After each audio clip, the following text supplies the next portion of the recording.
তো হ্যালো বন্ধুরা,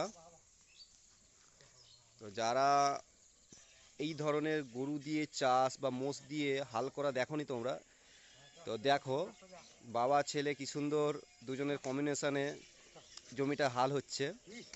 তো এই এলাকাটা হচ্ছে বাঁকুড়াতে আমরা কাজে এসেছিলাম।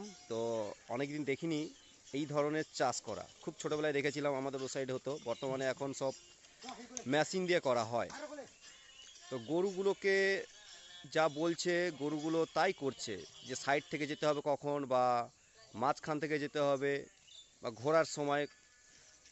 তো কত সুন্দর দুজনের সমন্বয়ে জমিটা হাল হচ্ছে, তো দেখতেও খুব সুন্দর লাগছে। আর মাটিগুলোও দেখো, পুরো লাল মাটি। এইভাবে হাল হয়ে এদিকে রোয়া হয়। এদিকে বড় বড় ট্রাক্টরও আছে, কিন্তু